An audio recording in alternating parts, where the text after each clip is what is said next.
नमस्कार मित्रांनो, तू ही रे माझा मितवा या मालिकेच्या 12 फेब्रुवारीच्या एपिसोडमध्ये छान ट्विस्ट बघायला मिळतोय.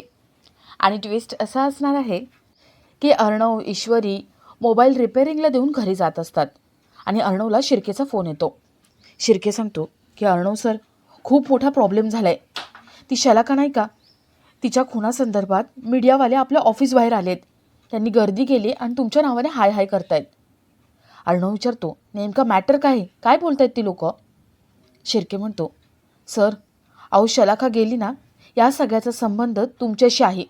तुम्ही तिला काहीतरी केले असं ते म्हणतायत. थोड्या वेळाने अर्णव ईश्वरी घरी पोहोचतात. घराबाहेर लोकांनी गर्दी केलेली असते. मीडियावाले सगळे आलेले असतात. अर्णव जसा घरी येतो तसे मीडियावाले त्याला प्रश्न विचारायला लागतात. मीडियावाले विचारतात, सात्विक फॅशनच्या लेडी एम्प्लॉईचा खून होतो, म्हणजे या सगळ्याचा तुमच्याशी काही संबंध तर नाही ना? अर्णव म्हणतो, नाही, माझा काही संबंध नाही आहे. ते लोक म्हणतात, नाही, आम्हाला कळलं आहे, तुमचं काहीतरी आहे ह्या हात्यात, कारण तुमच्या कंपनीत महिला कर्मचारी सुरक्षित नाहीत. तुमच्या तोंडाला काळं फासलंच गेलं पाहिजे. एक बाई हाताला काळं फासून अर्णवच्या तोंडाला लावणार असते. घरातले सगळे थांबवण्याचा प्रयत्न करतात आणि तेवढ्यात ईश्वरी पुढे येते. आता ईश्वरी हा सगळा प्रकार कसा थांबवते हे बघणंही तेवढंच इंटरेस्टिंग असेल. तर या सगळ्याची सुरुवात कशी होते ते थोडक्यात पाहू. तर मालिकेत आपल्याला असं बघायला मिळते की आकाश नम्रता यांच्या लग्नाचा सुपारी फोडण्याचा कार्यक्रम पार पडतो. सगळे खुश असतात. नम्रताची आई ईश्वरीच्या घरून निघते. ईश्वरीच्या आईला रस्त्यात वल्लरी दिसते. ईश्वरीच्या आईला आठवतं की हीच ती बाई, हिनेच आपल्याला तिथे पाठवलं होतं. ईश्वरीची आई मनात म्हणते, हीच ती बाई जिने माझं आयुष्य बर्बाद केलं. मला पूर्ण खात्री आहे, या बाईनेच मला अर्णवचे वडील जिथे होते त्या हॉटेलमध्ये पाठवलं होतं. हिच्यामुळे माझ्या आयुष्याची वाट लागली. माझ्या ईश्वरीचा संसार उद्ध्वस्त होऊ पाहतोय, तो फक्त हिच्यामुळे. आता या बाईला मी सोडणार नाही. सुप्रिया मोठ्याने ओरडते आणि वल्लरीला म्हणते, ए थांब तिथेच. वल्लरी सुप्रियाला बघते आणि खूप घाबरते. वल्लरी पळून जायचा प्रयत्न करते. सुप्रिया धावत तिच्याकडे येते आणि तिचे हात धरते. वल्लरी मोठ्याने ओरडते आणि म्हणते, कोण आहेस तू? का हात धरलाय माझा? सोड मला. सुप्रिया म्हणते, नाही सोडणार. इतक्या सहजासहजी तर सोडणारच नाही आहे. इतकी वर्ष झाली ना, तरी मला सगळं नीट आठवते. तूच आहेस ती जिच्यामुळे हे सगळं घडलं. तुझ्यामुळे इतर लोकांची आयुष्य उद्ध्वस्त झाली. काय हवं होतं ग तुला? काय हवं होतं तुला म्हणून तू अर्णवच्या वडिलांच्या इथे मला पाठवलंस? अगं, मी फक्त इंटरव्ह्यू घ्यायला आले होते आणि तू हॉटेलवर त्यांच्या रूमच्या इथे पाठवलंस मला. आज मला सगळ्या प्रश्नांची उत्तरं हवी आहेत. बोल, का केलंस तू? वल्लरी म्हणते, सोड मला. सुप्रिया म्हणते, नाही, आता तुला मी सोडणार नाही. सुप्रिया वल्लरीच्या जोरात एक कानाखाली मारते. सुप्रिया म्हणते, का केलंस असं? सांग ना. अगं, कुठल्या जन्माचं वैर काढत होतेस तू? तुझ्यामुळे मिसेस राजेश शिर्केंनी आत्महत्या केली. अगं, सगळ्यांची आयुष्य बर्बाद झाली. इतक्या लोकांचं आयुष्य तू उद्ध्वस्त केलं. लाज वाटत नाही तुला हे सगळं करताना? कुठे फेडणारीस हे पाप? कोण आहेस तू? बोल, का केलंस असं सगळं तू? वल्लरी सुप्रियाला ढकलून देते आणि तिथून पळून जाते. सुप्रिया वल्लरीच्या गाडीचा पाठलाग करण्याचा प्रयत्न करते, पण वल्लरीची कार निघून जाते. सुप्रिया लगेच ईश्वरीला फोन लावते आणि सुप्रिया ईश्वरीला म्हणते, इशू, लवकर ये. तुमच्या घराच्या इथून वळण आहे ना, मी तिथे उभी आहे. लवकर इकडे ये. ईश्वरी विचारते, आई काय झाले?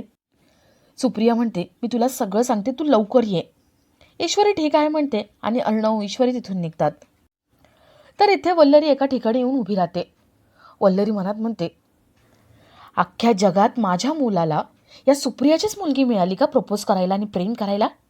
अख्खं जग सोडलं आणि सुप्रियाच्या मुलीला निवडलं.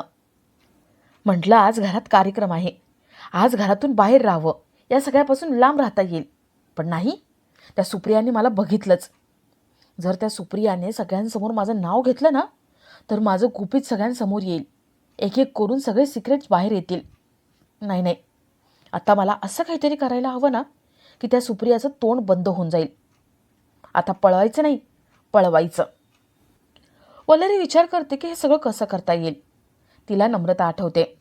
वल्लरी म्हणते, सुप्रियाची मुलगी नम्रता माझी सून व्हायला चालली आहे ना, आता बघ मी काय करते. सुप्रिया, माझ्या कानाखाली मारलीस तू? आता बघ, या गोष्टीचा तुला पश्चाताप होणार आणि वेळोवेळी होणार. आता मी लपणार नाही, तुझ्या समोर येणार. वल्लरी तिथून निघते. तर ईश्वरीची आई इथे रस्त्यात उभी असते. ईश्वरी अर्णव तिथे येतात. ईश्वरी म्हणते, आई, अगं काय झालं, तू इथे का बोलवलं? आई म्हणते, ती बाई निसटली माझ्या हातून. अर्णव विचारतो, कोण बाई, कोणाबद्दल बोलताय तुम्ही?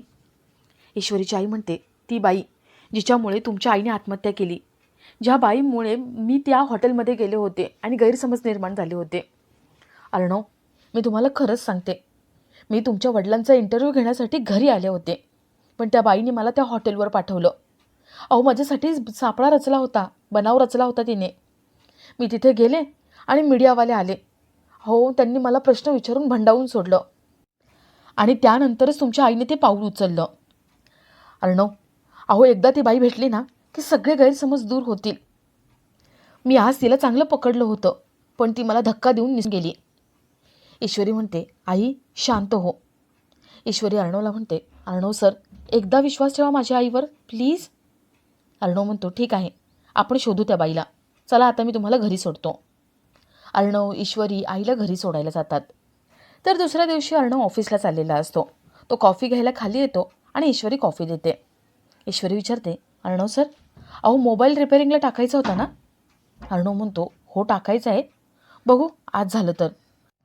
पण त्या मोबाईलसोबत फाईल पण होती ना, त्यात काय होतं? ईश्वरी म्हणते, हो मी ती फाईल बघितली, त्यात डुप्लिकेट सर्टिफिकेट होते आणि घराचे काही कागदपत्र होते.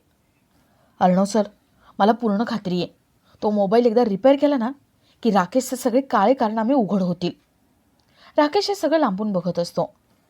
राकेश मनात म्हणतो, म्हणजे मोबाईल आणि फाईल यांच्याकडे आहे? नाही, यांच्याकडे आहे म्हणजे ते रूममध्ये असेल. लवकरात लवकर ते शोधायला पाहिजे, नाहीतर हे दोघं मला सोडणार नाही, माझी वाट लावतील. पण मला यांच्या रूममध्ये असं जाता येणार नाही. हे दोघं इथून बाहेर गेले की त्यांच्या रूमची झडती घेईन. राकेश आपल्या रूममध्ये निघून जातो आणि अर्णव, ईश्वरी मोबाईल रिपेअरिंगला द्यायला जातात. इथे राकेश मनात म्हणतो, नाही आता मला काहीतरी केलंच पाहिजे, पण काय करू? अर्णव, ईश्वरी यांना ह्या सगळ्यापासून लांब ठेवलं पाहिजे. राकेश मीडियावाल्याला फोन लावतो आणि शलाकाचा खून झालाय आणि तो अर्णवने केलाय ही बातमी देतो. थोड्या वेळाने राकेश हॉलमध्ये येतो आणि त्याला कळतं की आता अर्णव, ईश्वरी घराबाहेर गेलेली आहेत, पण त्यांच्या रूममध्ये जायचं कसं या विचारात राकेश असतो. मामा, आजी तिथेच बसलेले असतात. राकेश म्हणतो, मामा, आजी, तुम्ही बातमी पाहिली का? राकेश टी व्ही ऑन करतो आणि टी व्हीवर सात्विक फॅशनच्या लेडी एम्प्लॉईचा खून झालाय आणि तो अर्णवने केलाय अशी बातमी येत असते. ते तिघं बातमी बघत असतात आणि तेवढ्यात त्यांना मोर्चा घेऊन लोक आले त्याचं कळतं. ते सगळे धावत बाहेर जातात आणि आपला आजचा हा भाग इथेच संपतो.